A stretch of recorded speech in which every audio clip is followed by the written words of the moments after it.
Hi, and welcome back to Stuff About Tutorials. In today's video, I am going to show you on how to add notepads on ClickUps.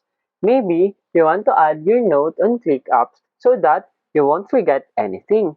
So in today's video, I am going to teach you on how to add notepad on your ClickUps. Check the video description and I will try to leave the written instructions.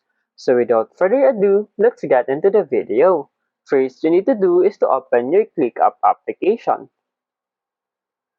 Once you open your ClickUp application, you'll see an icon below.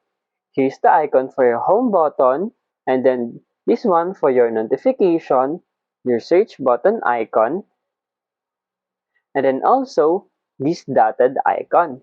In this tutorial, you need to tap on these dotted icons. And then in here, you'll see a notepad. Simply tap on notepad. So Notepad serves as your own personal note-taking machine.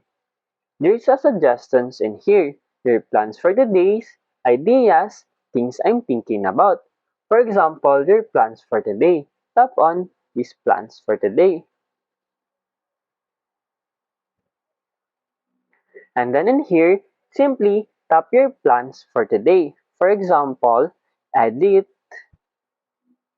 There you go. If you wanted to know how to add Notepad in your ClickUps, that is the easiest way I know how. If you know another way to add Notepad on your ClickUps, leave a comment below. Also, be sure to subscribe for more videos.